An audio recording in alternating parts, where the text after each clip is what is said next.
Blood tastes like copper and fear. I learned that tonight when Tyler's fist connected with my mouth for the third time.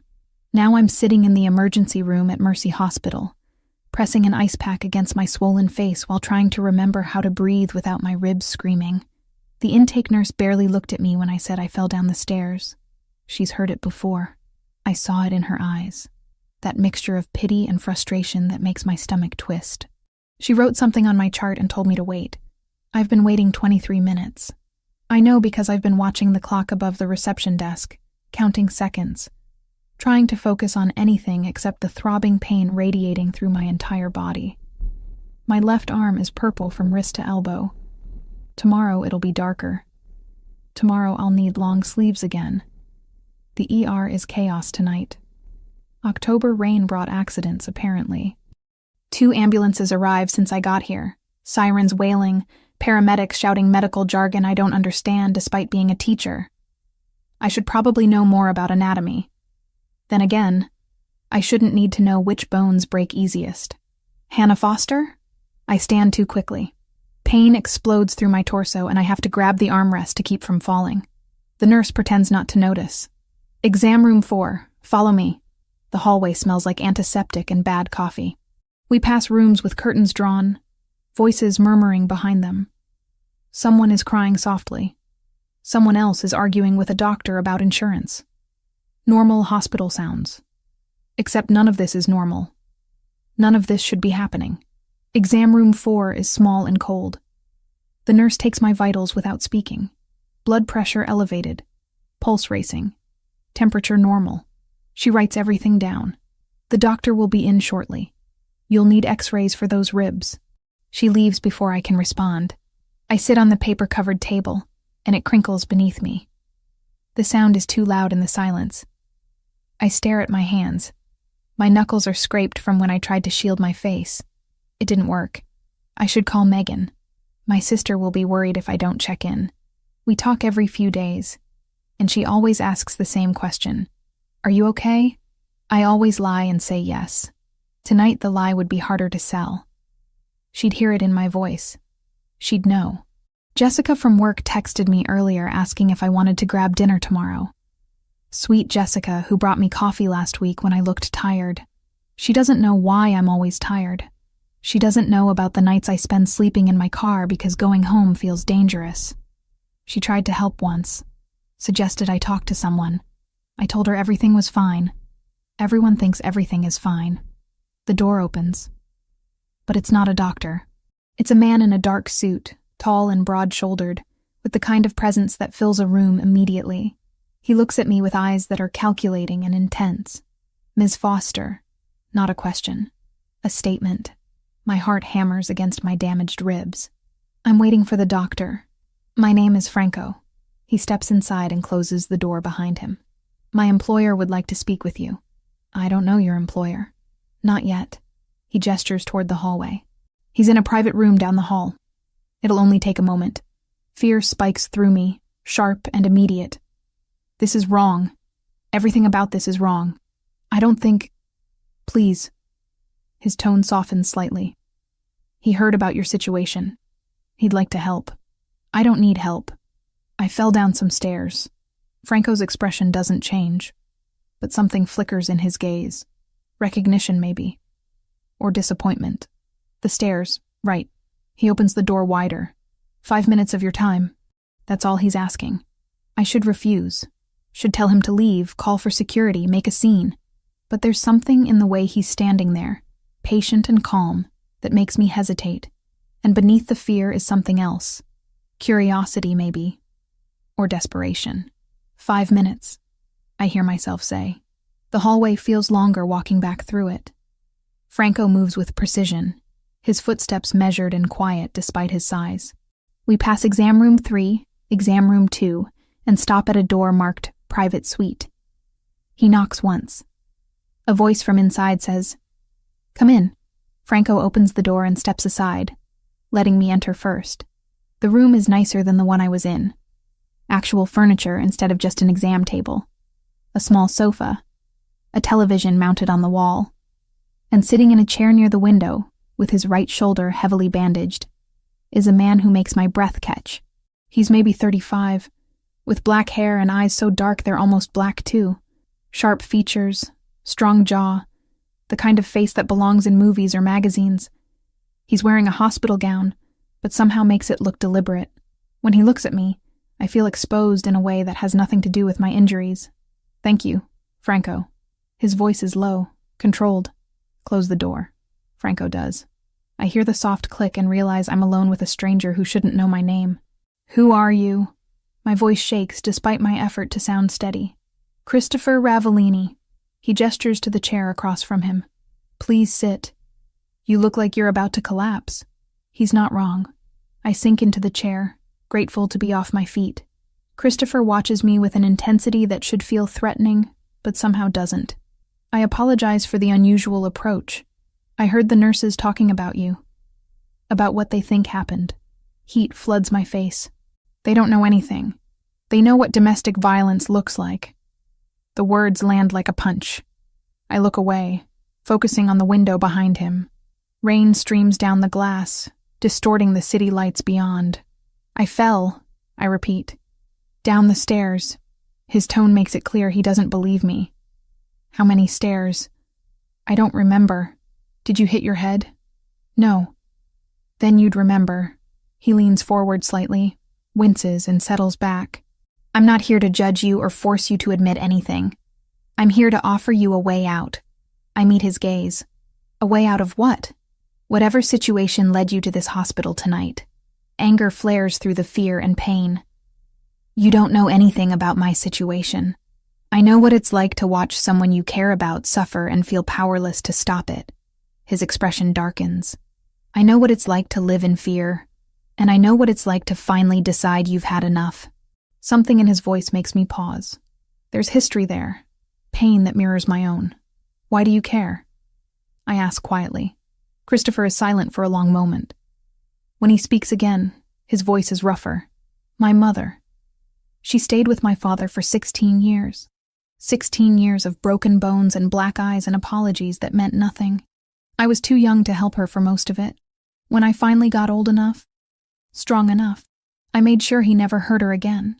The implications in that statement are clear.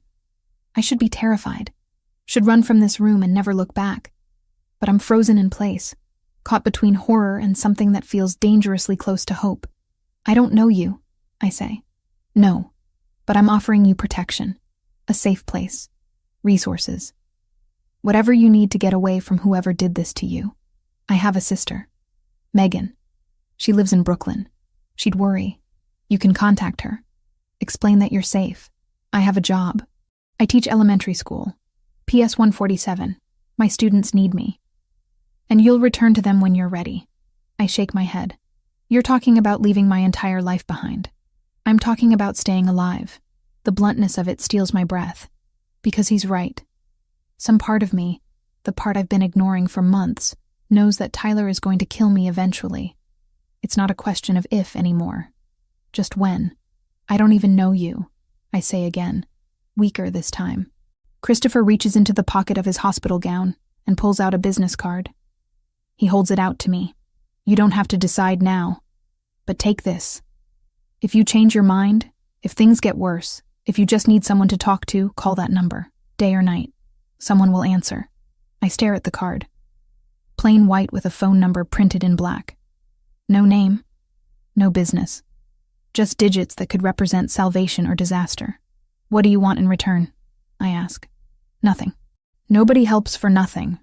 I'm not nobody. He holds the card steady, waiting. I'm someone who understands what you're going through. Someone who wishes he'd had help when his mother needed it. Someone who can actually do something about monsters like the man who hurt you. I take the card. My fingers brush his, and the contact sends electricity through me. He's warm despite the hospital chill. Solid. Real. I should get back, I say. They'll wonder where I went. Tell them you got lost looking for the bathroom. Christopher settles back in his chair, and I can see the pain in the tightness around his eyes. Take care of yourself, Hannah Foster. And remember, that number reaches me directly. Not an assistant, not a receptionist. Me. I stand, clutching the card. Thank you, I think. You're welcome. I think. Franco appears the moment I open the door, like he was waiting just outside. He escorts me back to exam room 4 without speaking. The nurse finds me a few minutes later, apologetic about the wait. She doesn't notice I was gone. The x-rays show 2 cracked ribs, but nothing broken. The doctor, a tired woman in her 50s, gives me pain medication and a handout about domestic violence resources. She doesn't ask questions, just looks at me with sad, knowing eyes and tells me to be careful. I leave the hospital at 1:30 in the morning. The rain has slowed to a drizzle.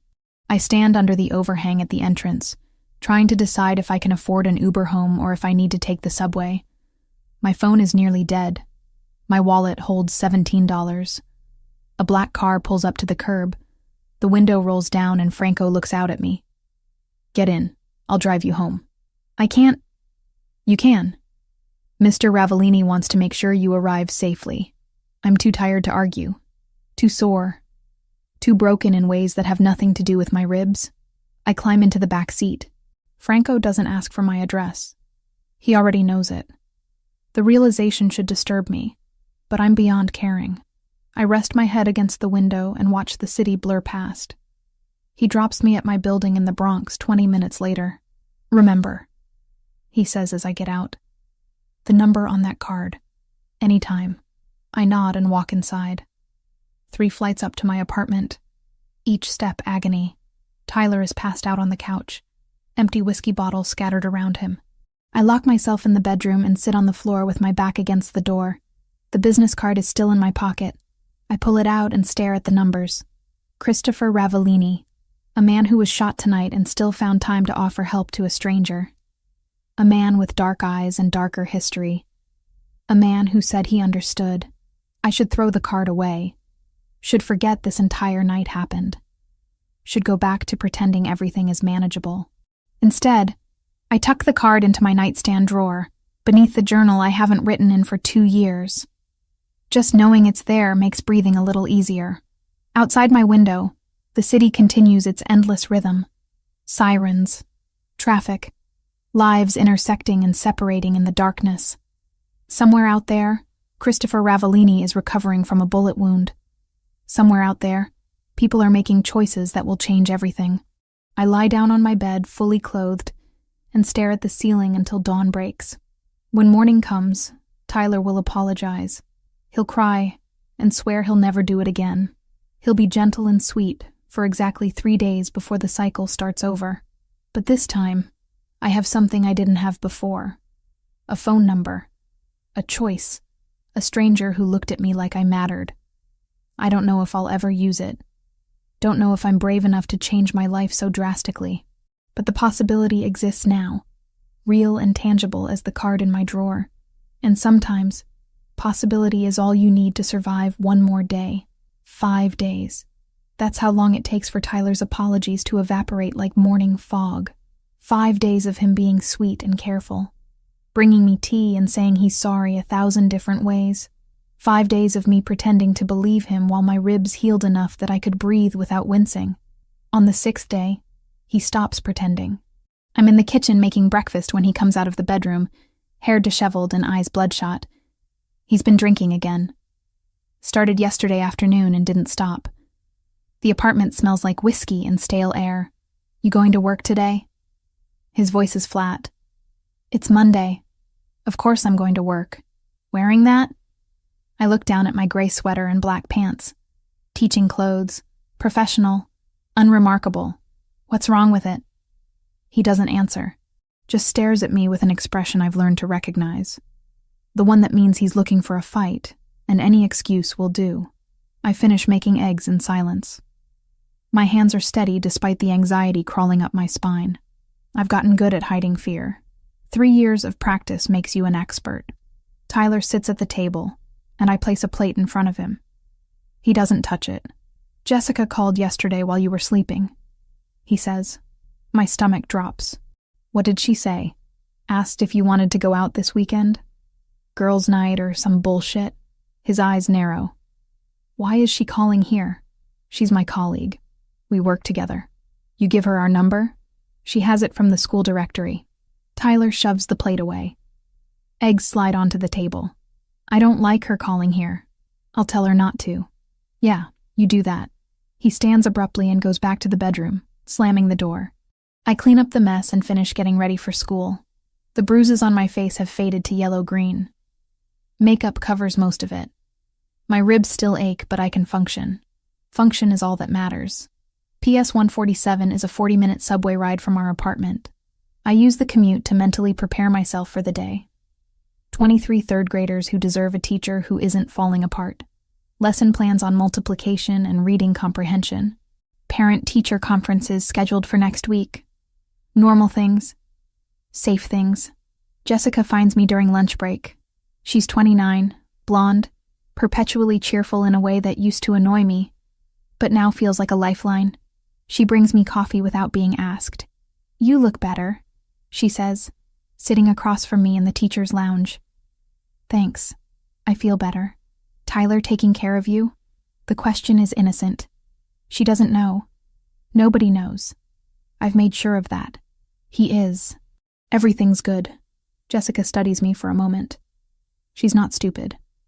She sees more than I want her to, but she doesn't push.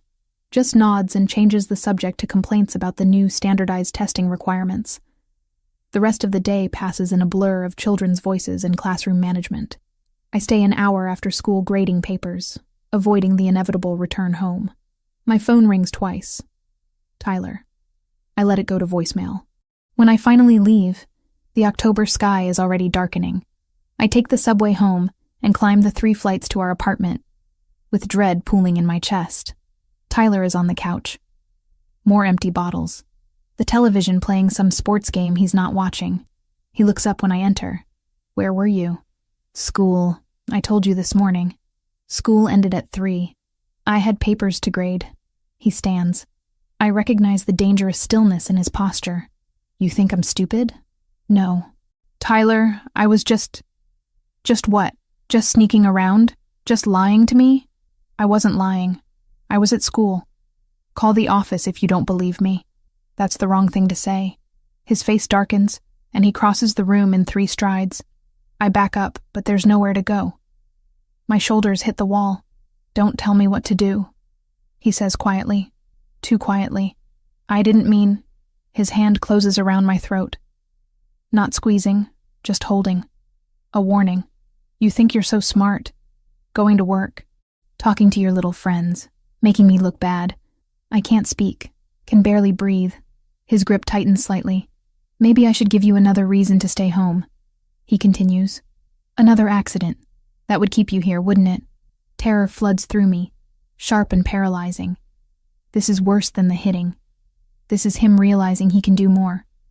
This is escalation. He releases me suddenly and I gasp, stumbling sideways. He laughs.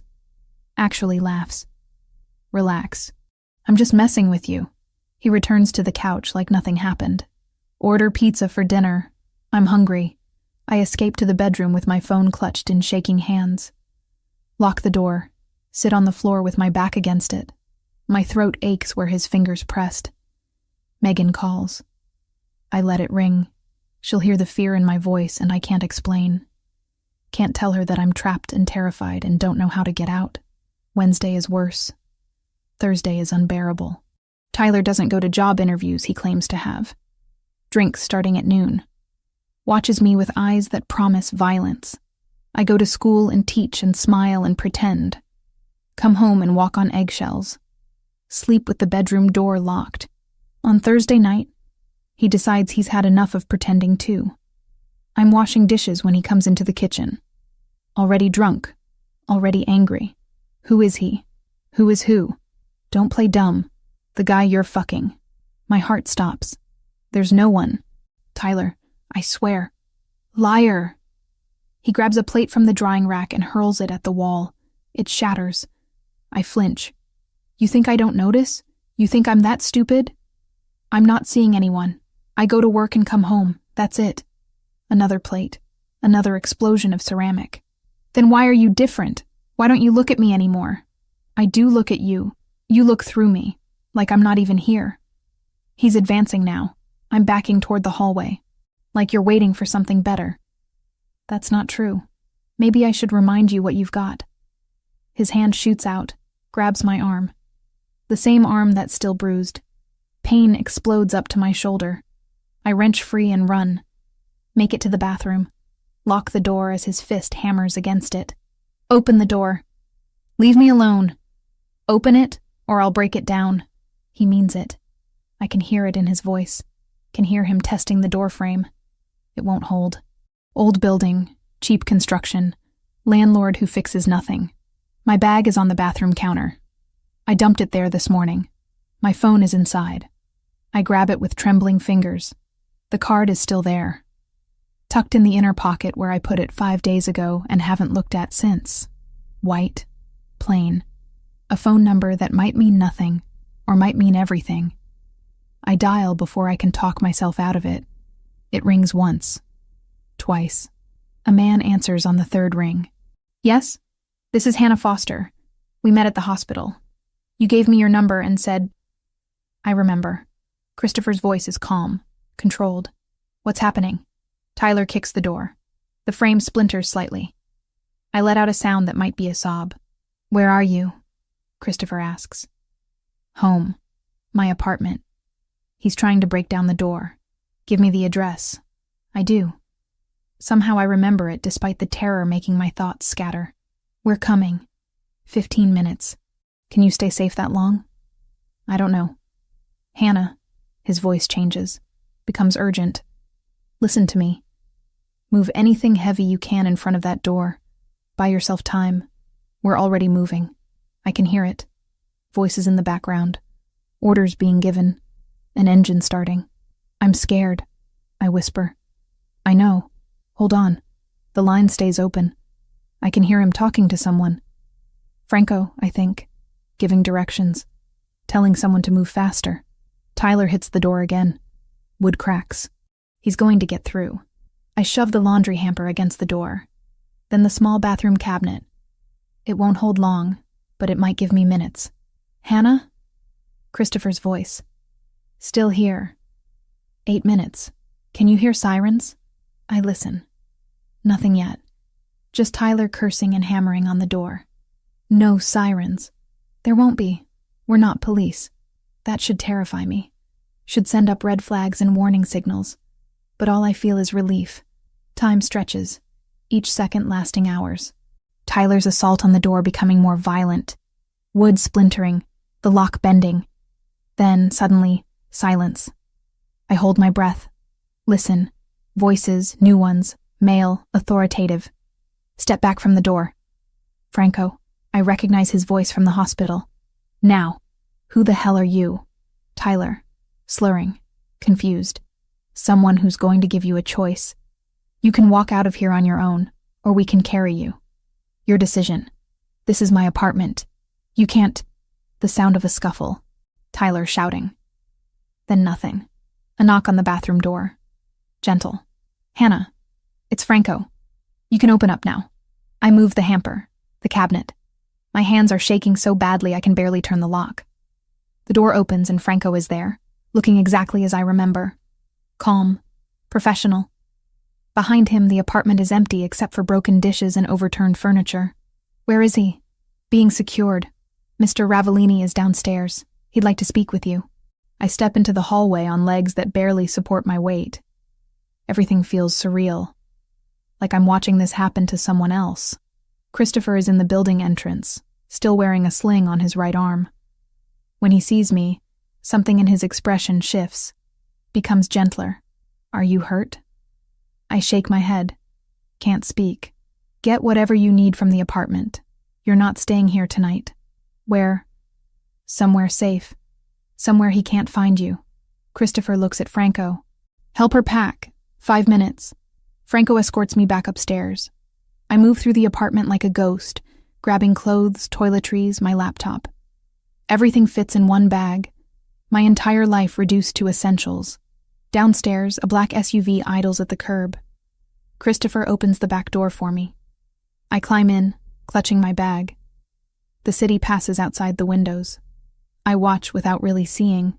We drive for 20 minutes, maybe more. The neighborhoods improve. Buildings get taller, cleaner, more expensive. We stop in front of a high-rise in Upper Manhattan, the kind of building with a doorman and marble lobby and elevators that don't creak. Christopher leads me inside. The doorman nods at him. No questions. No surprise at the late hour, or the woman with one bag following him. The penthouse is on the 32nd floor. The elevator opens directly into it. I step out and stop. Floor-to-ceiling windows overlooking the city. Modern furniture. Art on the walls. Space. So much space after years in a cramped two-bedroom with water-stained ceilings. Guest room is down that hall, Christopher says. Bathroom attached. Help yourself to anything you need. I don't understand. My voice sounds strange, distant. Why are you doing this? Because nobody should live in fear. He moves toward the kitchen, favoring his injured shoulder. Are you hungry? I'm not. Haven't been able to eat properly in days. But I nod anyway. Christopher pulls out ingredients with his good hand, makes sandwiches, pours water. We sit at the kitchen island in silence. What about Tyler? I ask finally. He's being questioned. We need to know if he'll be a problem going forward. And then, Christopher meets my eyes. That depends on you. On me? On what you want to happen. This is your choice, Hannah. It always has been. I take a shaky breath. I want to never see him again. Then you won't. It's that simple. That final. I should ask what that means. Should demand details. But exhaustion crashes over me like a wave, and suddenly I can't keep my eyes open. You should sleep, Christopher says. We can talk more in the morning. He shows me to the guest room. King-sized bed. Soft carpet. Windows with curtains that actually block out light. It's the nicest room I've ever been in. When the door closes behind him, I sit on the edge of the bed and cry. Not from fear anymore. From relief. From the realization that for the first time in 3 years, I'm somewhere Tyler can't reach me. I lie down fully clothed and sleep deeper than I have in months. When I wake, sunlight is streaming through gaps in the curtains. I check my phone. 9:30 in the morning. Friday. I should be at school. I find Christopher in the kitchen making coffee. His sling is off, but he moves carefully. Feeling better? He asks. I think so. I need to call school. Tell them I won't be in. Already handled. Franco called this morning. Told them you had a family emergency. That should bother me. That he's making decisions without asking. But it doesn't. It feels like someone finally taking care of things so I don't have to. What happens now? I ask. Christopher pours 2 mugs of coffee. Hands me one. Now you decide what you want your life to look like. And I help make that happen. For the first time in longer than I can remember, the future doesn't feel like a threat. It feels like possibility. Consciousness returns slowly, like surfacing from deep water. For the first few seconds, I don't remember where I am. The bed is too soft. The room is too quiet. No sounds of traffic bleeding through thin walls. No smell of stale beer and broken promises. Then memory crashes back. Tyler, the bathroom, the phone call, Christopher. I sit up and my ribs protest, but the pain is manageable. Sunlight streams through curtains that actually block light properly. The clock on the nightstand reads 8:17 in the morning. I slept for nearly 11 hours. The guest room looks even nicer in daylight. Clean lines, neutral colors, everything expensive without being ostentatious. There's a bathroom attached with towels so thick they feel like clouds. I shower for 20 minutes, letting hot water wash away more than just yesterday's fear. When I emerge wearing borrowed clothes I found in the closet, perfect fit, despite Christopher having no reason to know my size, I follow the smell of coffee to the kitchen. He's standing at the stove making eggs despite his injured shoulder. The sling is back on. He's wearing dark pants and a white shirt rolled to his elbows, looking more put together than anyone should at this hour. Good morning, he says without turning around. How did you sleep? Better than I have in years. My voice is rough from disuse. You didn't have to make breakfast. I wanted to. He plates the eggs and sets them on the counter. Sit. Coffee's ready. I settle onto a bar stool and accept the mug he pours. The kitchen is all gleaming steel and marble, the kind you see in magazines. Through the windows, Manhattan spreads out like a promise. Where's Tyler? The question comes out smaller than I intended. Christopher sits across from me, careful with his shoulder, in a secure location, being questioned. About what? His intentions. Whether he'll accept what happens next or if he'll be a problem. I wrap my hands around the coffee mug, seeking its warmth. And what happens next? That depends entirely on you. His dark eyes are steady on mine. This is your choice, Hannah. It always has been. The kindness in his voice breaks something loose inside me. Tears well up and spill over before I can stop them. Not panicked crying like last night. Something deeper. Relief mixed with grief for all the time I lost being afraid. Christopher stands and comes around the counter. Sits on the stool next to mine. Doesn't touch me. Just stays close. Solid. Present. I'm sorry. I manage. I don't usually fall apart like this. You're not falling apart. You're processing 3 years of trauma in a safe space for the first time. He hands me a napkin. Take your time. I dry my face and force myself to breathe normally. He waits without rushing me. When I finally speak, the words tumble out.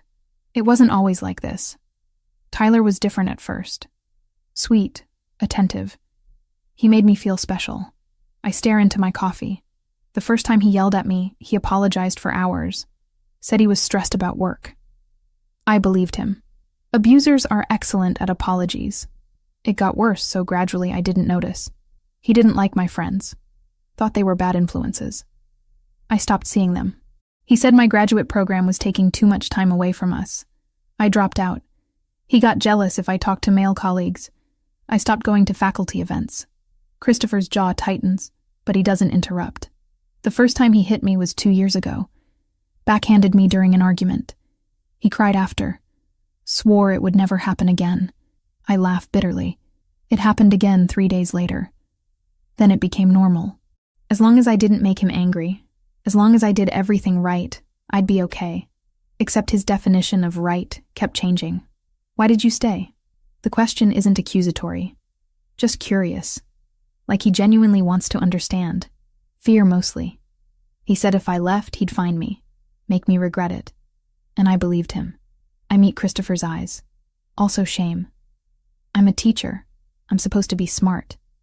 How could I let this happen? What would people think? They'd think you're a survivor. Because that's what you are. The conviction in his voice makes me want to cry again. Instead, I ask, why do you care so much? You don't know me. Christopher is quiet for a long moment. When he speaks, his voice is rougher. My mother. She lived with my father for 16 years. He was a respected man in our community, ran successful businesses. Everyone thought he was wonderful. At home, he was a monster. What happened to her? She died when I was 14. Officially, it was a heart attack, but I know better. Years of stress and fear and beatings took their toll. His hands curl into fists. I was too young to stop him for most of it. When I finally got big enough, strong enough, I made sure he couldn't hurt anyone ever again. The implication is clear. I should be horrified. Should be backing away from this man who just admitted to murder. But all I feel is understanding. How old were you? 16. That's too young to carry that weight. I've never regretted it. He looks at me directly.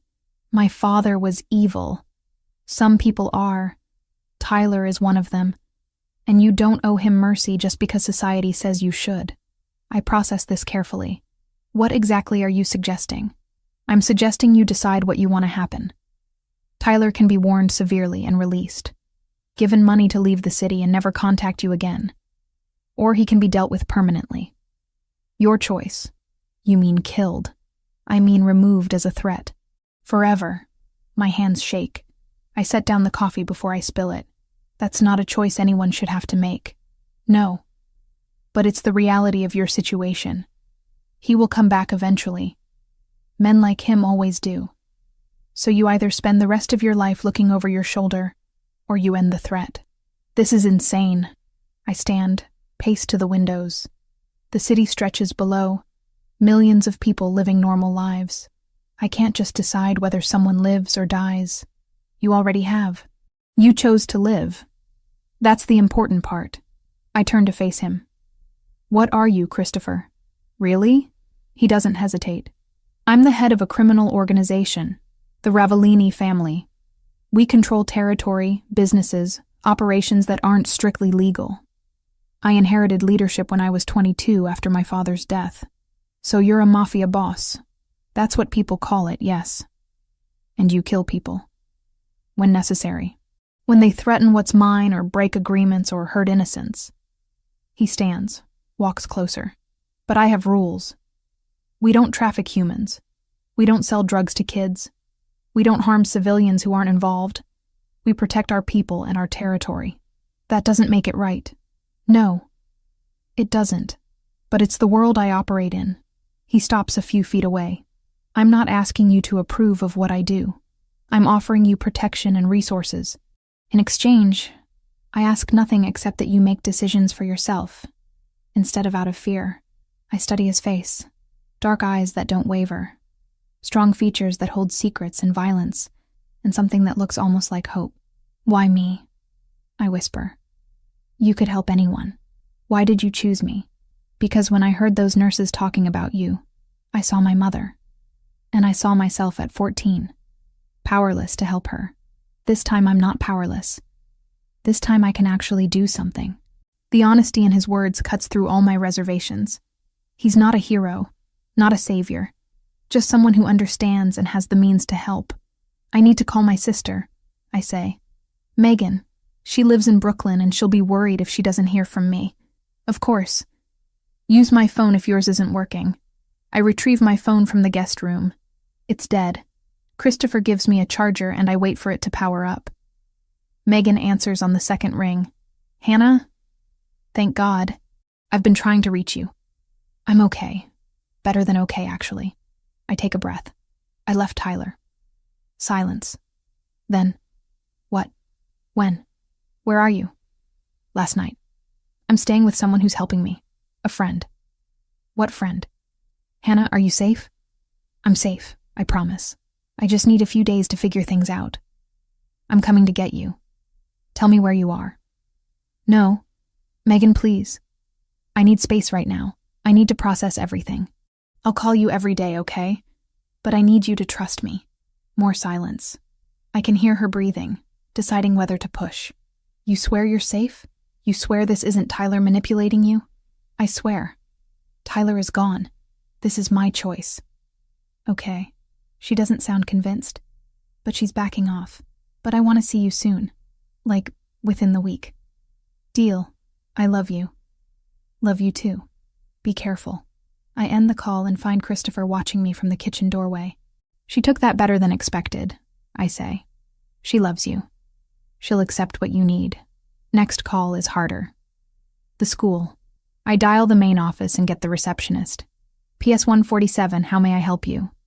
Hi, this is Hannah Foster. I need to speak with Principal Morrison, please. One moment. Principal Morrison comes on the line. She's been running the school for 15 years and knows everything that happens within its walls. Hannah, I heard you had to leave suddenly yesterday. Is everything all right? Not really. I need to request medical leave. 2 weeks to start. This is about Tyler, isn't it? Not a question. My throat tightens. Yes. Say no more. I'll approve it immediately. Take whatever time you need. Your students will be covered. Thank you. I'm sorry for the short notice. Hannah? Her voice gentles. I've suspected for a while. Jessica mentioned concerns. I'm just glad you're getting help. Don't apologize for surviving. We end the call, and I sit heavily on the couch. Christopher joins me, keeping respectful distance between us. 2 weeks, I say. That's how long I have to figure out my entire life. It's a start, and you can take longer if you need it. What about Tyler? What happens to him? Christopher's expression becomes unreadable. I need you to understand something. Once you make this decision, it's final. There's no changing your mind later. So think carefully about what you actually want. I close my eyes and let myself imagine it.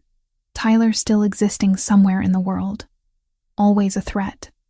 Always a possibility that he'd show up drunk and angry. Or I imagine him gone. Completely. Permanently. Never able to hurt me or anyone else again. When I open my eyes, Christopher is waiting patiently. 3 years, I say quietly. 3 years of my life stolen. 3 years of fear and pain, and pretending everything was fine. Jessica tried to help. She saw the signs. I shut her down because I was too scared of what Tyler would do if I told anyone. That's not your fault. I know. Logically, I know. But I'm still angry. At him for what he did. At myself for letting it continue. I meet Christopher's gaze. I want him gone. I want to never worry about him again.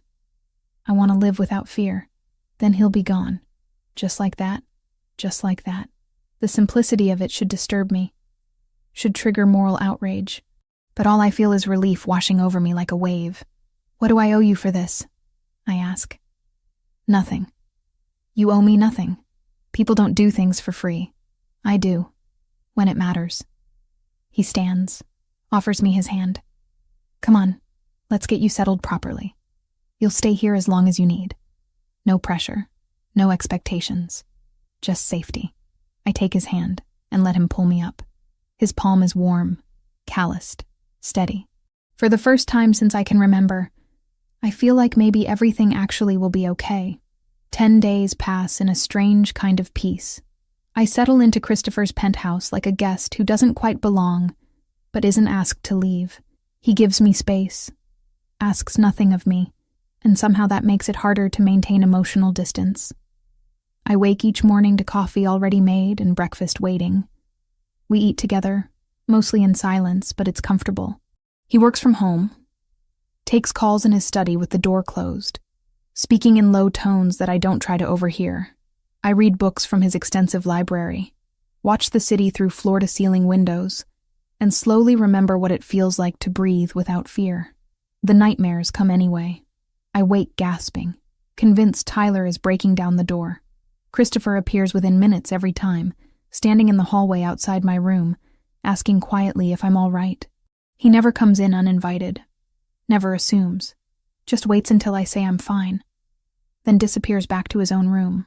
Franco visits daily, bringing updates I don't ask about and don't want to know.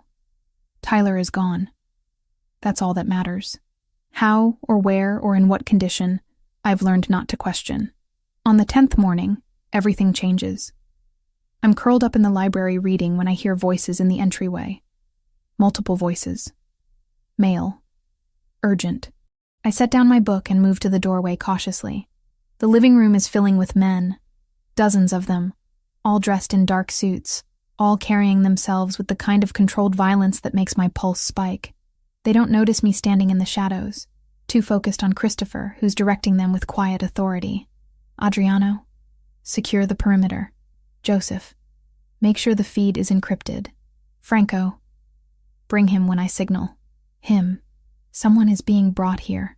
My stomach knots. Christopher turns and sees me. His expression shifts, becomes gentler. He crosses the room in long strides. Hannah, I apologize for not warning you. We have business to conduct here. It might get loud. What kind of business? The kind that involves family betrayal. His jaw tightens. You're not in danger, but I understand if you want to stay in your room until this is finished.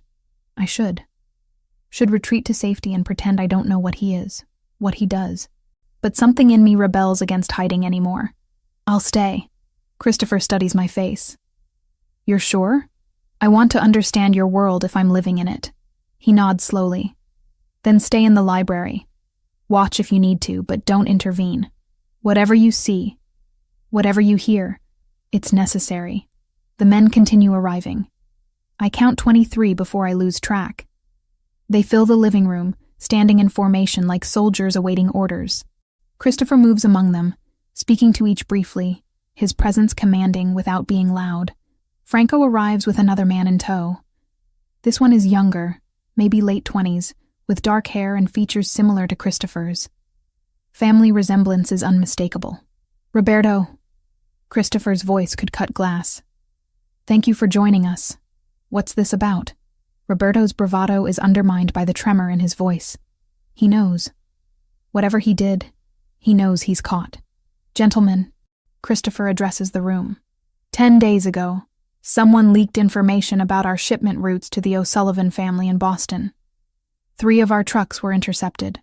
Merchandise worth $2 million was stolen. 2 of our drivers were killed. The temperature in the room drops. Every man goes still.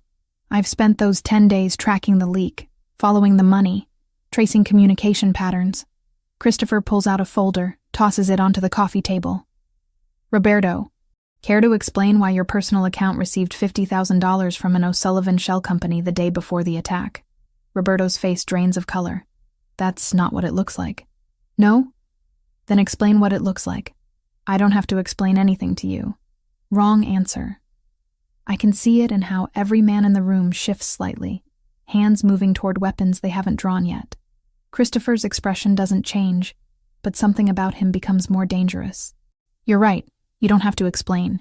The evidence speaks clearly enough. You sold out your family for $50,000 and a promise that the O'Sullivans would back your claim to leadership. You're paranoid. That money was a loan. From our enemies. Return to them with our confidential information. Christopher steps closer. You killed 2 of our men, Roberto. Anthony left behind 3 kids. Joseph had a pregnant wife. Their blood is on your hands. Those men were expendable. The room erupts. Not with noise, but with motion. 23 men moving as one, drawing weapons, advancing on Roberto, who realizes too late that he's made his final mistake. Enough. Christopher's voice cuts through the tension. The men freeze. Roberto, you're my cousin, my blood. That used to mean something. It still means I should be leading this family, not you. Your father was weak. He let sentiment cloud judgment. You're the same. My father was a monster who beat my mother to death. I am nothing like him. Christopher's voice is ice. But you're right about one thing. I do let sentiment influence my decisions. That's why you're going to walk out of here alive. Roberto's relief is visible. Christopher, I'm not finished. You're banished. As of this moment, you have no family, no protection, no name. Every organization in this city and beyond will know you betrayed blood. You'll have 24 hours to leave New York. If you're still here after that, the offer of life expires. The implications settle over Roberto like a death shroud. Banishment in this world is worse than execution. He'll be hunted, friendless, without resources or allies. Every enemy Christopher has will see him as easy prey. You can't do this. I just did. Franco, escort him out. Roberto's eyes sweep the room, looking for support, finding none. These men know what betrayal costs. They know mercy when they see it, even if it doesn't look merciful. Franco grabs Roberto's arm, but Roberto wrenches free and reaches for his waistband. The motion is smooth, practiced. He's going for a gun. He doesn't clear leather before Franco has him disarmed and on the ground. The weapon slides across the floor. Nobody moves to retrieve it. Get him out, Christopher says quietly, and make sure everyone knows why. Franco hauls Roberto to his feet and marches him toward the door. The other men part to let them through. When the door closes behind them, silence fills the space like a held breath. Christopher addresses his men. Let this be a reminder. Loyalty is everything in this family. You protect your brothers. You keep the code. You never, ever sell out your own. He pauses. Go home to your families. Kiss your wives. Hug your children. Remember what we're actually protecting. The men file out quietly, each nodding to Christopher as they pass. Within minutes, the apartment is empty, except for me standing in the library doorway, and Christopher standing alone in the suddenly cavernous living room. He sees me, and something in his posture changes. The hard leader facade cracks slightly. You shouldn't have watched that. You gave me the choice. And if you're terrified of me now, I'll understand. He moves to the windows, staring out at the city. That's what I am, Hannah. What I do. I judge. I punish. I make decisions about life and death. I cross the room slowly, my heart hammering for reasons that have nothing to do with fear. Would you have really killed him? If he'd drawn that weapon, yes. Without hesitation. He's your cousin. He was my cousin. Now he's a traitor. Christopher turns to face me. Does that scare you? It should. I stop a few feet away from him. But mostly I'm impressed by the restraint. You could have killed him. Your men expected you to. You chose mercy instead. That wasn't mercy. That was strategy. His death would have started a war with his father's side of the family. Banishment sends a message without spilling blood. It's still a choice, a harder one than violence would have been. He studies me with those dark, intense eyes. You're not what I expected. What did you expect? Someone who would run screaming the moment they saw this side of me. I've lived with a monster for 3 years. You're not one. I take a breath, but I don't want to be helpless anymore. I don't want to hide in back rooms while things happen around me. What are you asking? Teach me. Self-defense. How to protect myself. I never want to feel powerless again. Christopher is quiet for a long moment. You're sure? Yes. It won't be easy. Training means pain, exhaustion, pushing past your limits. Good. I'm tired of being fragile. Something like pride flickers across his face. Tomorrow morning. 6 a.m. The gym is on the 2nd floor. Wear comfortable clothes. The next morning, I discover Christopher's gym is better equipped than most commercial facilities. Weights, machines, mats, and a boxing ring that looks well used. He's already there when I arrive, wearing training pants and a fitted shirt that shows exactly how lethal he is even without weapons. His shoulder is healing well, almost back to full mobility. First lesson, he says. Self-defense isn't about fighting fair. It's about surviving. Forget everything you've learned about being nice. If someone attacks you, you hurt them badly enough that they can't continue. Okay. Show me how you'd throw a punch. I make a fist and swing awkwardly. He catches my wrist easily. Wrong. You'll break your thumb like that.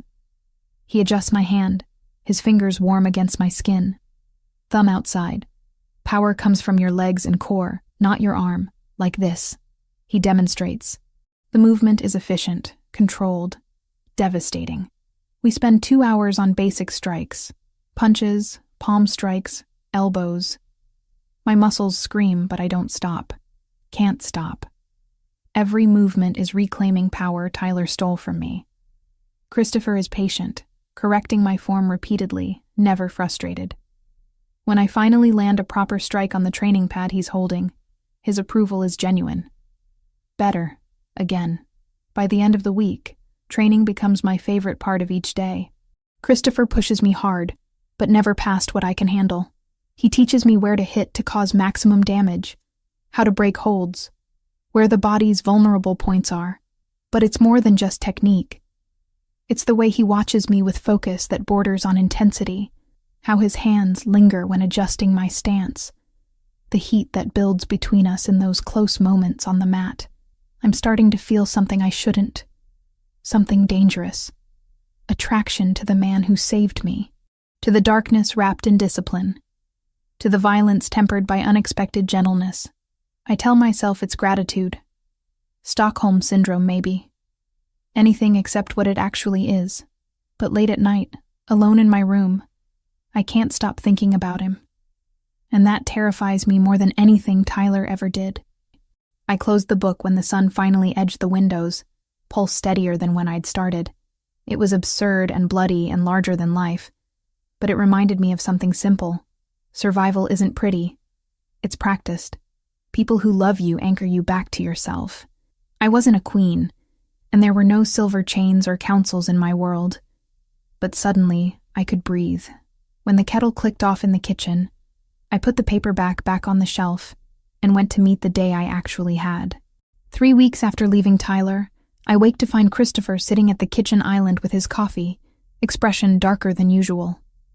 Franco is with him, speaking in low tones that stop the moment I enter. Morning, I say carefully. Christopher nods to Franco, who leaves without a word. Then he looks at me with an intensity that makes my stomach twist. We need to talk about Tyler. I pour coffee with hands that want to shake, but don't. What about him?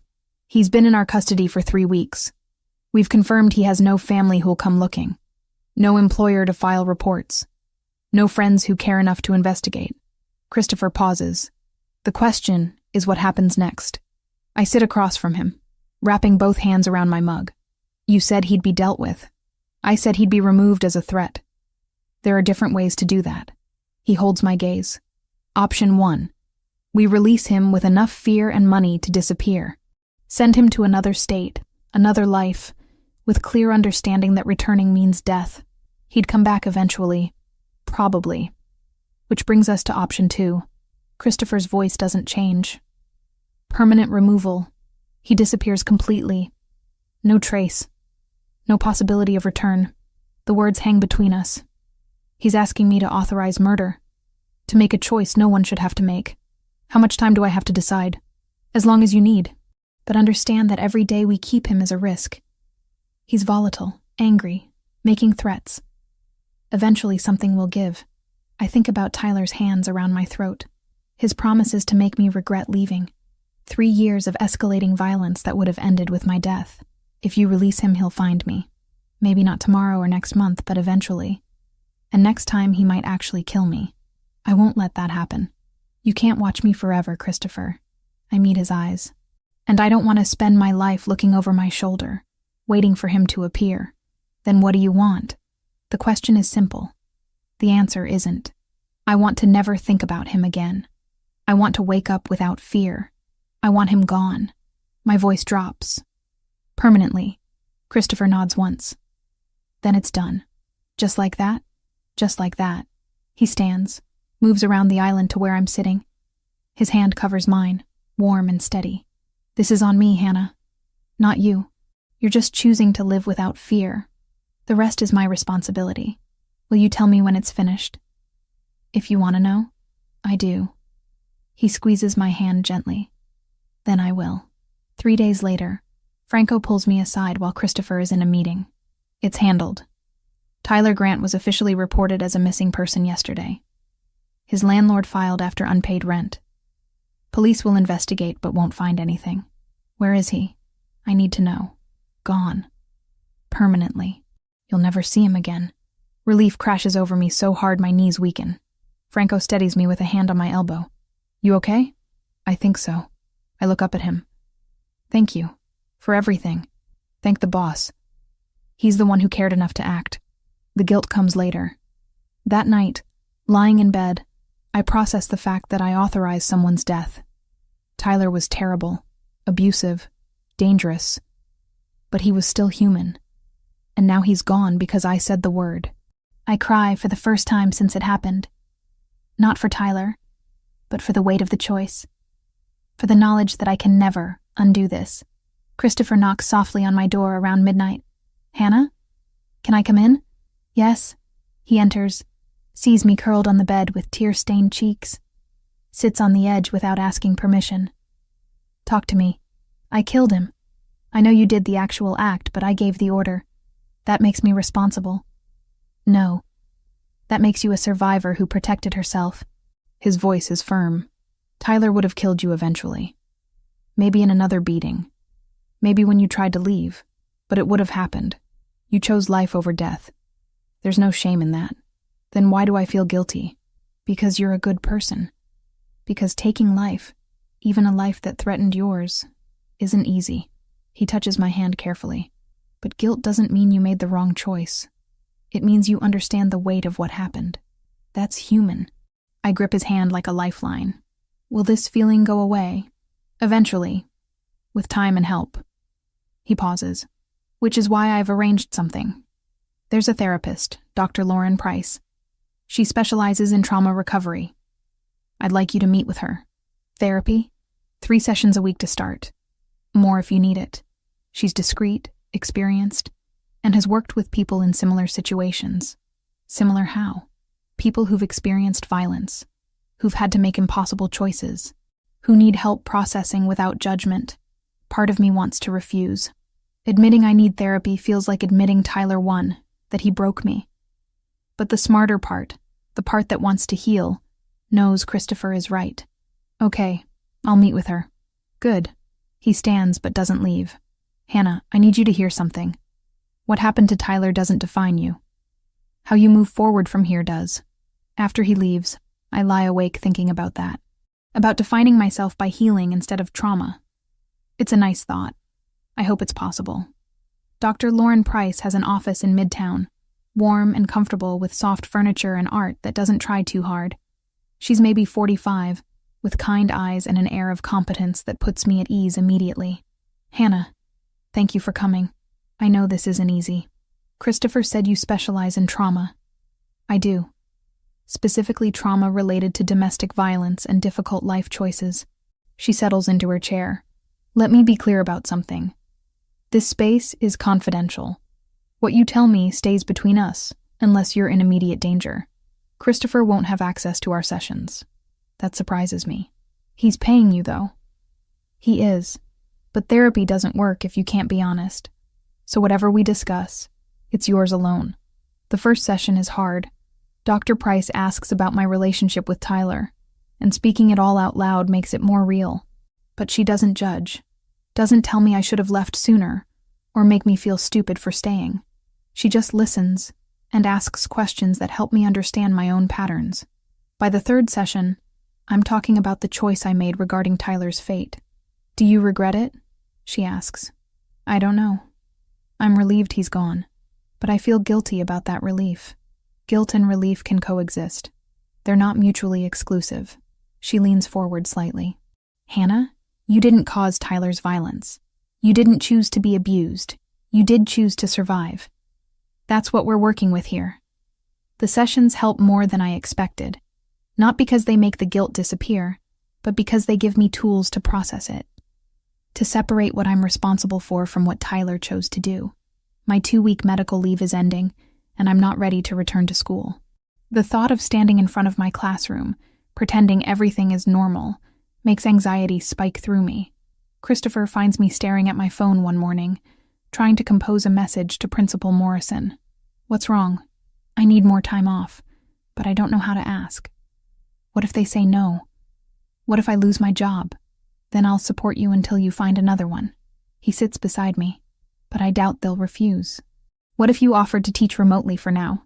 Your students still get their lessons, you have more time to heal. Would that even work? Only one way to find out. I call Principal Morrison directly.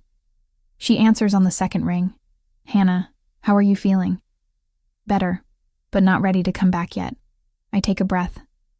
I was wondering if there's any way I could teach my class remotely for a while, just until I'm ready to be on campus again. Silence. Then, let me see what I can arrange. Give me a day to work out logistics. She calls back the next afternoon. The school is approving remote teaching for up to 3 months. I'll conduct virtual lessons, coordinate with a substitute for in-person support, and check in weekly with the administration. Thank you, I say, throat tight with gratitude. I really appreciate this. Take care of yourself, Hannah. Your students will be here when you're ready. 4 weeks after meeting Christopher, I decide it's time for Megan to visit. She's been patient, accepting my daily phone calls without demanding to see me, but I can hear the worry in her voice every time we talk. Bring her here for dinner, Christopher suggests when I mention it. Let her see you're safe. She's going to have questions. About you. About why I'm living in a penthouse in Manhattan. Tell her whatever you're comfortable with. I'll follow your lead. Megan arrives Saturday evening wearing suspicion-like armor. She hugs me fiercely at the door, then steps back to look me over. You look different. Different how? Healthier. Less scared. Her eyes drift past me to the apartment. Jesus, Hannah. Where are you? Come in. I'll explain. Christopher appears from the kitchen, wearing casual clothes that somehow still look elegant. Megan's eyes widen. Megan, this is Christopher Ravellini. Christopher, my sister Megan. He extends his hand. It's nice to finally meet you. Hannah talks about you often. Megan shakes his hand slowly, clearly trying to piece together what's happening. You're the friend who helped her leave Tyler? I am. And she's staying here because? Because my home is secure, and she needs time to heal without worrying about safety. Christopher's voice is calm, honest. I'm not asking anything from her. Just offering space and protection. Over dinner, Megan interrogates carefully. What does Christopher do for work? How did they meet? What's the long-term plan? Christopher answers most questions truthfully without revealing too much. He's an import-export. They met through a chance encounter. The plan is whatever Hannah decides it should be. After dinner, Megan pulls me aside while Christopher clears dishes. Is he good to you? Yes. Better than I deserve. Are you sleeping with him? No. Not yet, anyway. Though I think about it more than I should. But you want to. My face heats. Is it that obvious? Only to someone who knows you. Megan studies my face. I'm not judging. I just want to make sure you're safe and this isn't some rebound thing that'll hurt you worse. It's not. I don't know what it is exactly, but it's not that. She hugs me again. Okay, I trust you. And for what it's worth, he looks at you like you matter. That's something. After Megan leaves, Christopher and I clean up together in comfortable silence. When the last dish is put away, he turns to me. She's protective. She has reason to be. I've made bad choices before.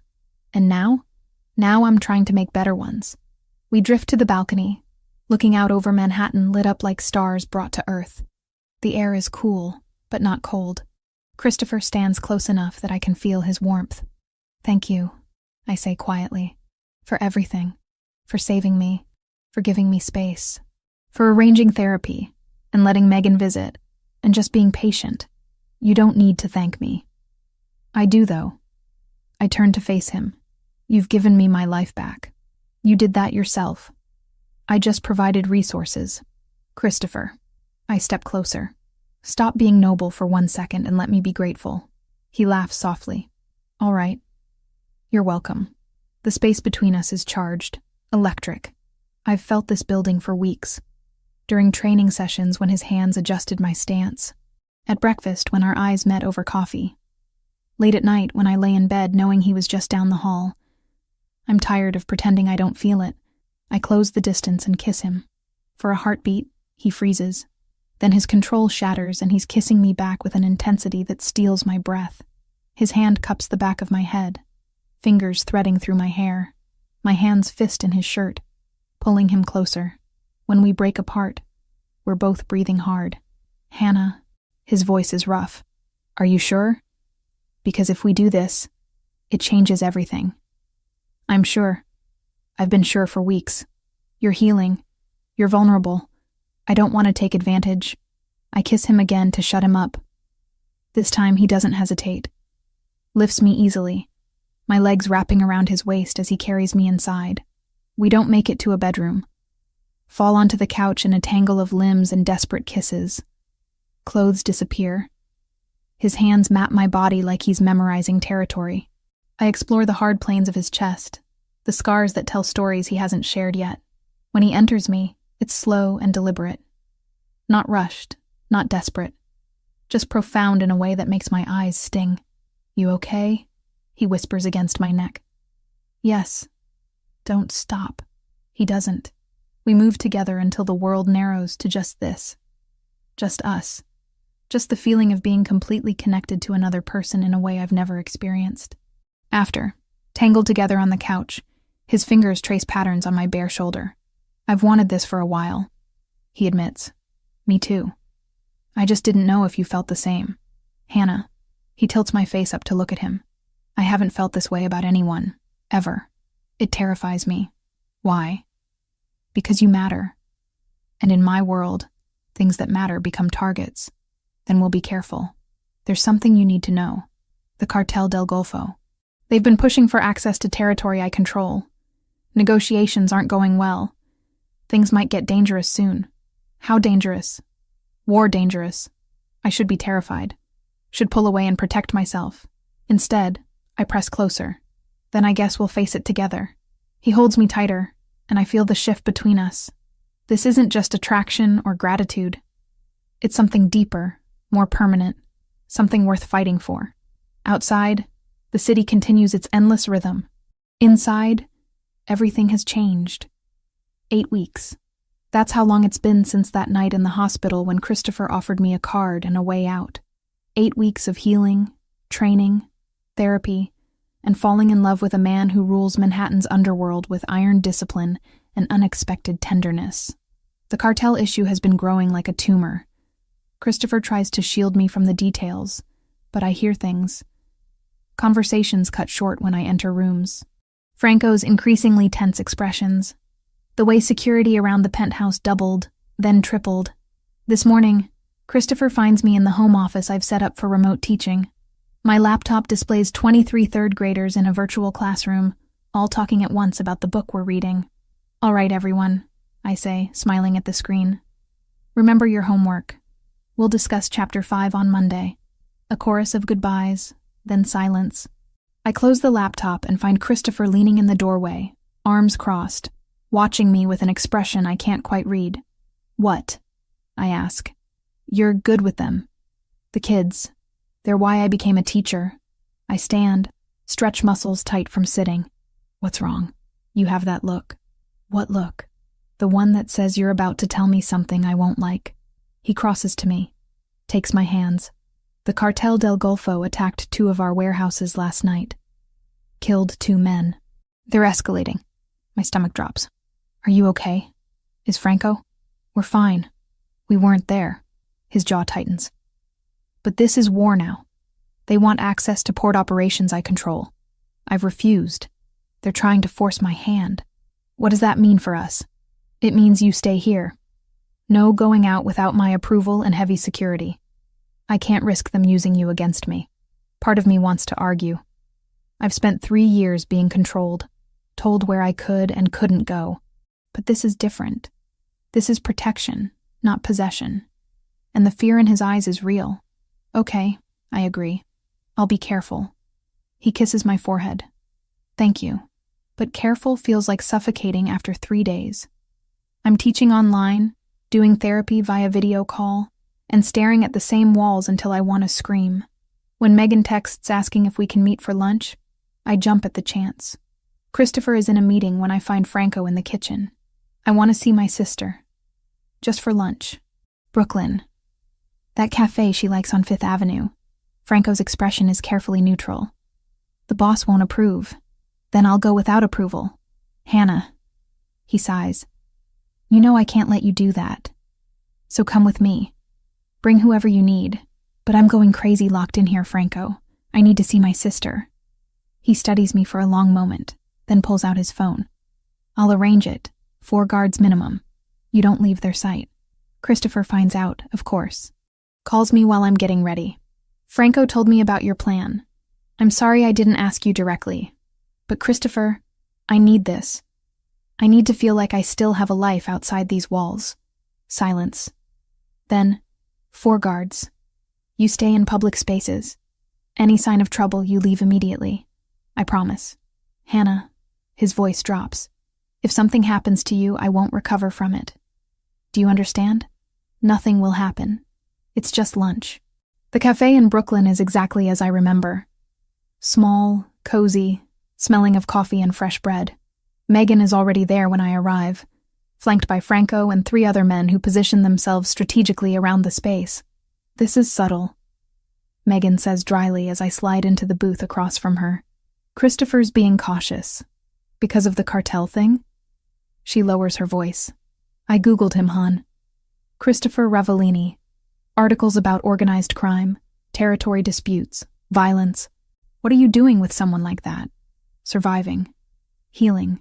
Living. I reach across the table to squeeze her hand. I know it looks bad from the outside. But he saved me, Meg. Not just from Tyler, from myself, from giving up. But at what cost? I don't know yet. But I'm choosing this. Eyes open. Heart willing. She wants to argue more. I see it in her face. But the waitress arrives and we order sandwiches, shift to safer topics. She tells me about her job, her apartment, her latest dating disaster. I laugh for the first time in days. We're halfway through lunch when everything goes wrong. The front window explodes inward. Glass shrapnel everywhere. Someone screams. Franco is moving before I process what's happening, throwing me to the floor, his body covering mine. Gunfire. Rapid, controlled bursts. I can't see anything except Franco's back, feel his weight pressing me into the floor. Around us, chaos. Shouting in Spanish, return fire from Christopher's men. Then Franco jerks, goes heavy. I feel wetness spreading across my shoulder where his chest presses against me. Franco? My voice is too high, too scared. He doesn't answer. Someone grabs my arm, hauls me up. Not Franco. A stranger with cold eyes and a gun pressed to my temple. Move and I shoot, he says in accented English. I freeze, can't breathe, can't think. Around us, the shooting has stopped. I see Franco on the ground, bleeding. 2 other guards down. The 4th is backing away, hands raised, outgunned. Megan. Where's Megan? I spot her under a table, phone in hand, terror on her face but alive. Relief crashes through me. The man holding me says something in Spanish to his companions.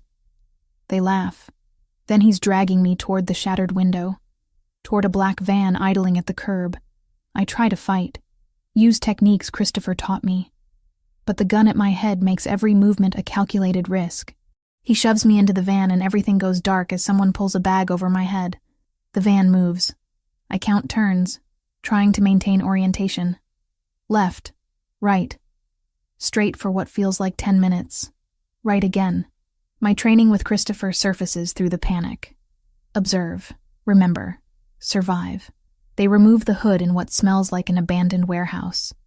Concrete floor, rusted metal walls, minimal lighting. Industrial area. Probably Queens based on the drive time. There are 6 of them. I count carefully. All armed. All watching me with varying degrees of interest.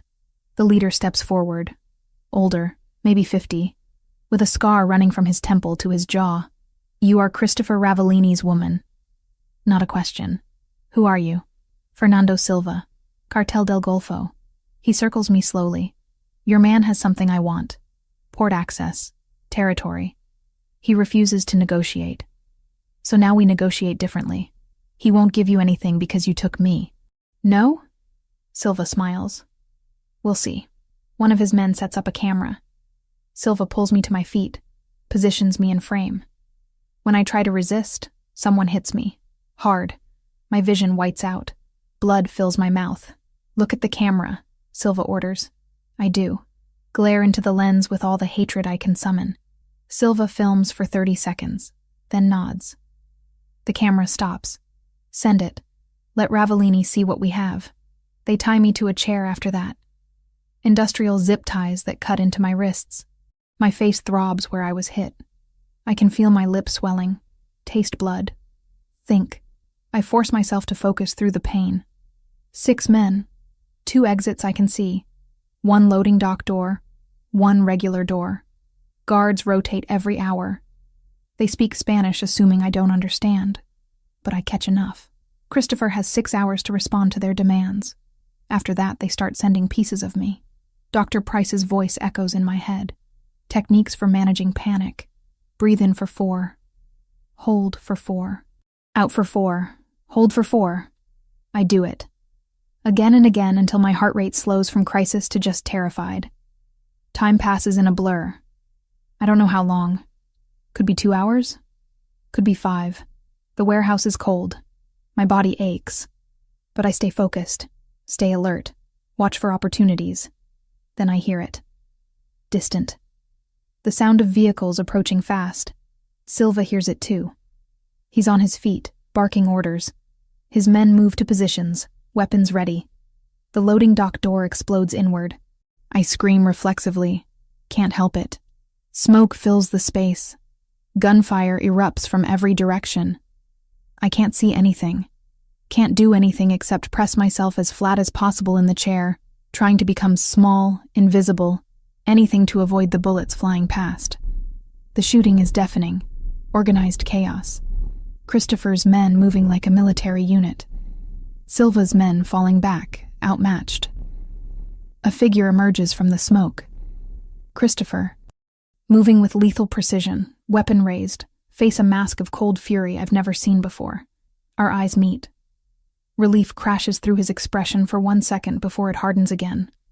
He's still in battle mode. He reaches me, cuts the zip ties with a knife, pulls me up. Are you hit? No, just bruised. Can you walk? Yes. Stay behind me. Don't look. But I do look. Can't help it. Bodies everywhere. Blood spreading across concrete. Silva trying to crawl toward an exit. Christopher leaves me with one of his men and crosses to Silva. Puts a bullet in his head without hesitation. Execution. Final. Then he's back, pulling me toward the exit. Move. Outside, 3 SUVs wait.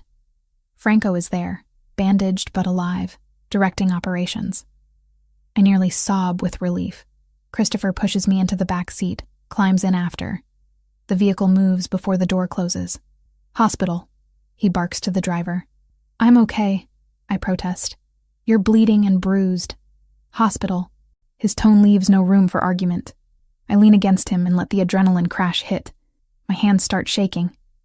Then my whole body. Christopher pulls me onto his lap, wraps both arms around me, buries his face in my hair. I thought I lost you. I'm here. I'm okay. 6 hours. 6 hours of not knowing if you were alive, if they were hurting you, if I'd get there in time. His voice breaks. I've never felt fear like that. But you came. You saved me. Always. I will always come for you. The private hospital is small, discreet. They treat my injuries, minor despite how bad I feel. Split lip, bruised ribs again, some cuts. Nothing permanent. Christopher doesn't leave my side. Holds my hand through examinations. Stares at the doctor like he's memorizing every word about my care. Afterward, in a private room, I finally break. The terror I held at bay for 6 hours crashes through every defense. I sob into Christopher's chest while he holds me, murmuring things in Italian I don't understand, but that sound like promises. I love you. The words fall out, unplanned, but absolutely true. I love you, and I was so scared I'd never get to tell you.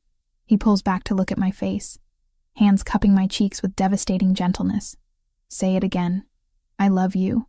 Again. I love you, Christopher Ravellini. His kiss is soft, careful of my injured lip. When he pulls back, his eyes are bright. You are everything to me. The thought of losing you, of existing in a world where you don't, is unbearable. I love you, Hannah. More than I knew was possible. Even though I'm complicated and broken and come with trauma and therapy and nightmares, you're not broken. You're healing. And I love every part of that journey. He kisses my forehead. We're going home. You're going to rest. And tomorrow we'll deal with everything else. Now what about the cartel? Silva is dead. His organization will fracture without leadership. The war is over. I want to feel guilty about his death, but all I feel is relief. He would have killed me. Christopher stopped him. That's all that matters. Franco drives us home as dawn breaks over Manhattan. Christopher carries me to bed despite my protests that I can walk. Tucks me in like I'm precious. Sleep, he orders gently. I'll be right here. I fall asleep with his hand in mine, knowing that whatever comes next, we'll face it together. Recovery is slow. 3 weeks pass in a haze of physical therapy for my bruised ribs and emotional therapy for everything else. Dr. Price increases our sessions to 4 times weekly, helping me process the kidnapping on top of everything with Tyler. You're doing remarkably well, she says during week 2. Most people would be catatonic after what you've been through. I don't feel like I'm doing well. I wake up at 3 a.m. convinced I'm still tied to that chair. But you wake up. You get through the day. You're functioning. That's success, Hannah. Christopher hovers. Not in a smothering way, but I can feel his constant awareness of where I am, how I'm doing. He works from home, takes calls in his study, but always keeps the door open. At night, when nightmares wake me screaming, he's there within seconds. I'm okay, I tell him after the 4th nightmare in a week.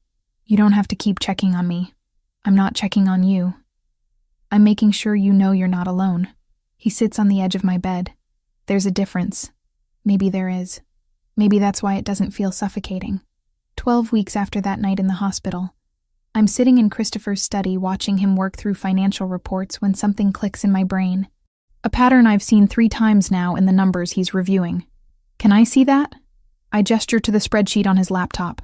He turns the screen toward me without question. I scan the columns, do mental math, and confirm what I suspected. These numbers don't add up. Look, the reported expenses for warehouse maintenance increased 30% over 6 months, but the actual maintenance records show no major work. Someone's skimming. Christopher leans closer, studies what I'm pointing out. How did you catch that? I taught 3rd grade math for 3 years. You learn to spot patterns. I pull up another sheet. And it's not just one location. 3 warehouses, same pattern, same percentage discrepancy. That's not coincidence. His expression darkens. Show me everything you found. We spend 2 hours going through his financial records. I identify 4 separate instances of embezzlement, all small enough to go unnoticed individually, but totaling nearly $200,000 over the past year. Who oversees these accounts? I ask. Anthony Grimaldi, one of my financial managers. Christopher pulls out his phone. Franco, I need you to bring Grimaldi in. Quietly. Don't tell him why. After he hangs up, he looks at me with something I recognize as respect. You have a gift for this. For finding thieves? For seeing patterns others miss? For thinking strategically? He closes the laptop. I could use that skill. If you're interested. In what, exactly? Learning how the organization actually works. Not just the violence you've witnessed, but the business side. We're not all guns and intimidation. Most of what we do is logistics, finance, negotiations. The offer surprises me. You want me involved in your business? I want you to understand it, to be equipped. If something happens to me, you need to know who to trust, what's actually happening, how to protect yourself. He takes my hand. And if I'm being honest, I want your partnership. You're brilliant, Hannah. That shouldn't go to waste. I think about it. About Tyler, who wanted me small and scared. About Christopher, who's offering to share his empire. Teach me. We start the next day. Christopher walks me through the structure of his organization. The hierarchy, the territories, the various business fronts, both legal and less so. He introduces me to his captains. Men who initially view me with skepticism that shifts when Christopher makes clear I have his full confidence. I learn codes, signals, how to read situations. Which conversations mean conflict brewing, which mean opportunity. How money flows through legitimate channels to wash illegal earnings. The complexity is staggering. We're not good guys, Christopher says during one lesson, but we have rules. We protect our territory and the people in it. We provide jobs, security, justice when the legal system fails. It's not perfect, but it's ours. And the violence is a last resort. Most disputes are settled through negotiation or economic pressure. But when someone breaks the code, when they threaten what's ours, yes, we respond with force. I'm not naive enough to think this makes it okay, but I understand it better now. The world Christopher inhabits operates by different rules than the one I came from. To survive in it, to truly be his partner, I need to learn those rules. After 2 weeks of intensive education, I sit in on my first actual business meeting. 5 of Christopher's captains discussing territory expansion into New Jersey. I say nothing, just observe, taking mental notes. But when they reach an impasse about cost distribution, I see the solution they're missing. What if you structured it as a shared investment with tiered returns based on contribution? That way risk is distributed, but reward scales appropriately. The room goes quiet. The men exchange glances. Then one of them, an older captain named Vincent, nods slowly. That could work. They implement my suggestion. The meeting concludes successfully. Afterward, Vincent approaches me. You got a head for this, Mrs. Foster. Welcome to the family. Not yet, Mrs. Ravellini, but the acceptance means something. Megan visits that weekend. I've been putting off being fully honest with her. But after everything, she deserves the truth. We sit on the balcony with wine while Christopher gives us privacy. I need to tell you something. I start. About Christopher. About what he actually does. I know he's connected to organized crime, Han. I'm not stupid. Do you know the extent? He's not just connected. He runs it. The Ravellini family. Territory throughout Manhattan and beyond. It's not small time. Megan sets down her glass carefully. Are you in danger? I was. The kidnapping proved that. But Christopher's handling it. Making things more secure. And you're okay with this? With being involved with someone like that? I love him. I say simply. I know what he is, what he does, and I'm choosing him anyway. Eyes open, Meg. I'm not being manipulated or controlled. I'm making an informed choice. She studies my face for a long time. You look happy. Actually happy, not pretending. I haven't seen that in years. I am happy.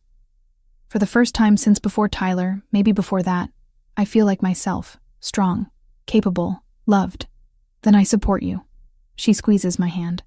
But if he ever hurts you, I'm calling the FBI personally. I laugh. Deal.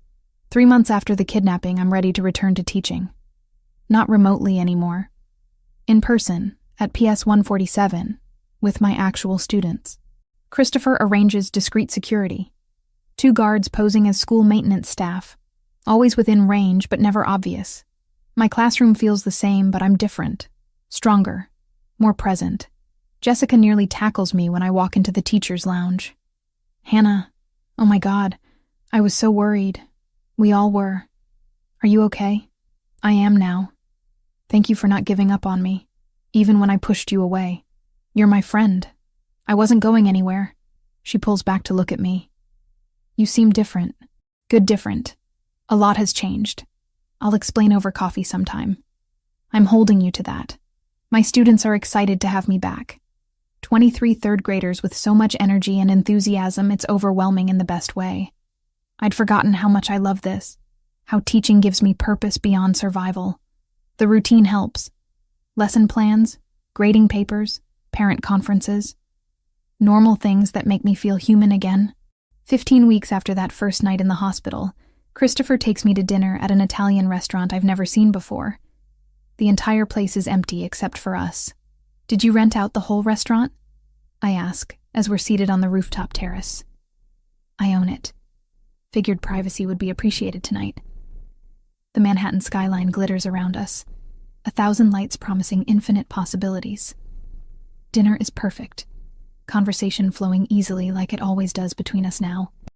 After dessert, Christopher stands and comes around to my side of the table. Then he kneels. My heart stops. Hannah Foster.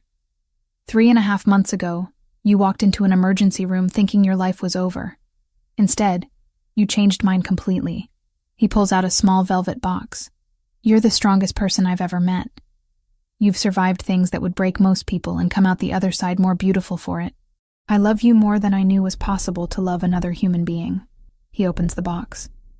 The ring inside is stunning, antique, with a diamond that catches light like captured stars. This belonged to my grandmother, the only Ravellini marriage that actually worked, according to family history. His voice is steady, but his hands shake slightly. I'm not promising you easy. I'm not promising you safe. But I'm promising you partnership, equality, love that doesn't diminish you but celebrates everything you are. Will you marry me? I slide off my chair to kneel in front of him, taking his face in my hands. Yes. Absolutely yes. He kisses me like I'm oxygen, and he's been drowning. The ring slides onto my finger perfectly, heavy with history and promise. In my world, wives aren't property, he says when we break apart. They're queens, equal partners in everything. That's what I'm offering you. That's what I'm accepting. I look at the ring, at him, at the city spread below us. Whenever you want. Take time to plan if you need it. 10 weeks, I decide. Small ceremony. Just people we actually care about. 10 weeks. He agrees. We stay on that rooftop for another hour, planning our future, talking about everything and nothing. When we finally leave, his hand never lets go of mine. In the car ride home, I watch Manhattan blur past and think about how dramatically my life has changed. 4 months ago, I was trapped, terrified, convinced I'd die at Tyler's hands. Now I'm free, strong, loved by a man who sees my power rather than my weakness. It's not the life I planned, but it's the life I'm choosing, and that makes all the difference. 9 days before the wedding, everything falls apart. I'm reviewing seating charts at the kitchen island when Christopher storms in with Franco and 3 other men I recognize as his top captains. His face is granite. What's wrong? I set down the papers. Silva's brother, Miguel. He's in New York with what's left of the cartel. Christopher pulls up security footage on his tablet. Spotted at 3 different locations in the past hour. He's planning something. The wedding? Or before. He wants revenge for Fernando. He looks at Franco. Double security at all properties. Everyone on high alert. I want eyes everywhere. The men disperse. Christopher turns to me, and I see fear beneath the command. We need to move you somewhere safe. No. Hannah. No, I'm not running anymore. If they're coming, I stay with you. I stand, move to him. You've taught me to fight, to defend myself, to be strong. Don't ask me to hide now. This isn't about strength. It's about keeping you alive. Then we do it together. He searches my face, jaw working. Finally nods. All right. But you stay armed. You stay close. And if I tell you to move, you move. Understood? Understood. 3 days pass in tense waiting. Security sweeps hourly. Guards rotate constantly. The penthouse becomes a fortress. I continue teaching remotely, keep planning the wedding, refuse to let fear control my life. The attack comes on a Wednesday night. We're having dinner when the alarms sound, not just ours. Christopher's phone explodes with notifications. The security feed shows simultaneous assaults on 4 different properties across the city. It's coordinated, Franco says, weapon already drawn. They're trying to split our forces. Christopher is on his feet, barking orders into his phone. Mobilize everyone. Defend the warehouses. Secure the ports. I'm coordinating from here. Boss, you should evacuate. I'm not leaving. His eyes meet mine. Neither of us are. The penthouse transforms into a command center. Maps spread across the dining table. Radio chatter filling the air. Christopher directing his people with military precision while I stand to the side, Glock in hand, watching it all unfold. Warehouse 3 is holding, someone reports. Heavy casualties on their side. Port Authority reports cartel retreat. Another voice crackles through the radio. It's working. Christopher's people are repelling the attacks. But something feels wrong. The coordination, the timing. This is a diversion, I say suddenly. Christopher looks up. What? They're attacking everywhere else, so you're distracted. But what you're protecting most is right here. You. His eyes widen. Franco, roof access, now. Franco runs. Too late. The skylight above us explodes inward. Glass rains down. 6 men rappel into the penthouse with military efficiency. Christopher is moving before I process it. Returning fire. Taking cover behind the kitchen island. I drop flat. Crawl toward the hallway where Franco taught me to position during breach scenarios. One of the attackers advances on Franco's position. Franco's weapon jams. He's exposed. Vulnerable. I don't think. Muscle memory takes over. I sight. Breathe. Squeeze the trigger. The man drops. I killed him. I just killed someone. My hands start shaking, but there's no time to process. Another attacker is moving toward Christopher's blind spot. I fire again. Miss. Adjust. Fire. Hit his shoulder. He goes down. The fight is chaos. Gunfire echoing in the confined space.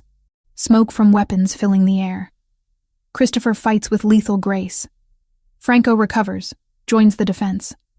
Within minutes, it's over. 4 attackers dead. 2 captured. My ears ring from the gunfire. My hands won't stop shaking.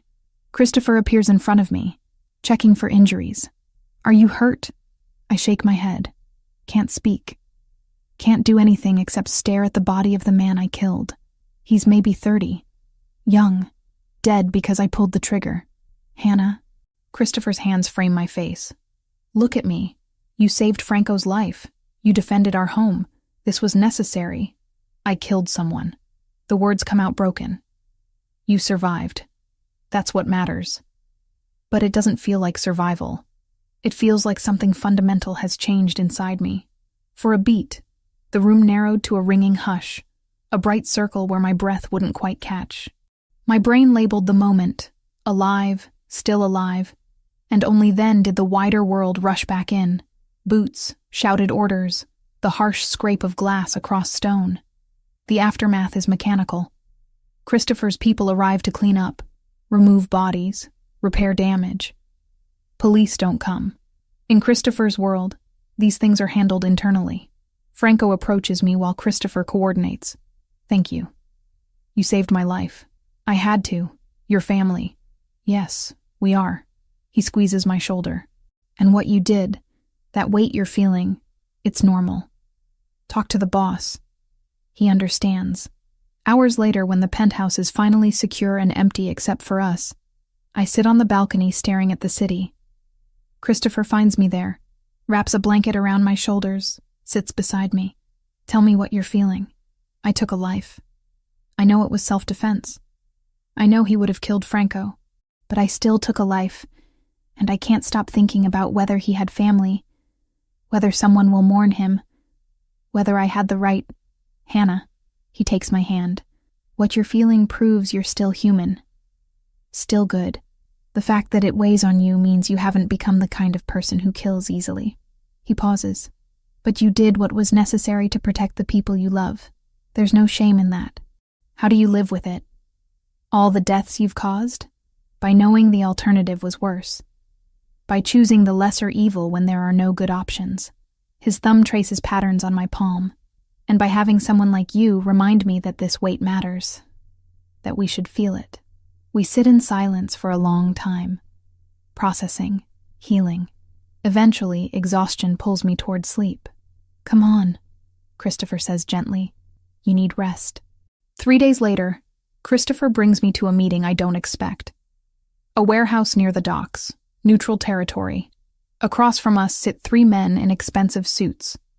What's left of the cartel leadership after Miguel Silva was killed in the attack. This ends now, Christopher says. No more attacks, no more war. We establish clear boundaries and both sides respect them. The lead negotiator, an older man with cold eyes, studies Christopher. Then me. You bring your woman to negotiations? I bring my partner, who has insights you'd be wise to hear. The man smirks, but gestures for me to speak. I lean forward. You've lost your 2 best leaders. Your organization is fractured. Continuing this war will cost more than you can afford. Christopher is offering you a way to survive with dignity. I suggest you take it. And if we refuse, then you'll lose everything. I hold his gaze. This isn't a threat. It's mathematics. Calculate your odds. Silence. Then the man laughs. Actually laughs. She has teeth, I like it. He looks at Christopher. Very well. We accept terms. Territory stays as is. No crossings. Any disputes are negotiated, not fought. They shake hands. The war is over. 10 days after the attack, I stand in a bedroom in a converted barn upstate, wearing a simple white dress that Megan helped me choose. My hands are steady as I fix my hair. Through the window, I see guests arriving. Christopher's close family. His loyal captains who've accepted me as one of their own. Megan. Jessica.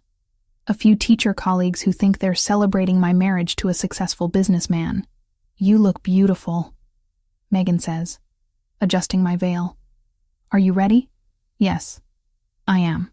The ceremony is outside under an ancient oak tree. 50 people maximum. String quartet playing softly. Christopher waits at the altar in a black suit, looking at me like I'm the only person in the world. When I reach him, he takes my hands, and his are shaking slightly. The officiant is brief. We chose traditional vows with one addition. When it's my turn to speak, I look into Christopher's dark eyes and say what's in my heart. I choose you. Not because you saved me, but because you saw me when I was invisible. You gave me strength when I felt weak. You offered partnership when I expected control. I choose you every day for the rest of my life. His vows are similar, about finding light in darkness, about learning that love doesn't diminish but multiplies strength. When we kiss, the world narrows to just us, just this moment, just the promise we're making. The reception is joyful. Food, music, dancing. Franco makes a speech about loyalty that makes everyone laugh and tear up. Megan toasts to new beginnings. Jessica pulls me aside and says she's proud of me for finding happiness. At midnight, the guests have left, and it's just Christopher and me under stars so bright they feel close enough to touch. Dance with me, he says. We sway to music only we can hear. His arms around me feel like home, like safety, like everything I've ever wanted. 4 months ago, I whisper, I was dying slowly in that apartment with Tyler. I thought I'd never escape, never be free, never find real love. And now I'm married to the most dangerous man in Manhattan, and I've never felt safer. I pull back to look at him. You gave me my life back, Christopher. But more than that, you gave me a life worth living. You did that yourself. I just provided the opportunity. Then thank you for the opportunity. And for everything that came after. He kisses me, deep and slow and full of promise. When we break apart, he lifts me into his arms. Let's go start our honeymoon. Our suite in the barn has been transformed. Candles everywhere. Rose petals on the bed. Champagne chilling. We make love as husband and wife with an intensity that speaks to everything we've survived to reach this moment. Every touch is worship. Every kiss is promise. Every breath shared between us is choosing each other again and again. After, tangled in sheets, Christopher's fingers trace the engagement ring now paired with a wedding band. I love you, Mrs. Ravellini. I love you too.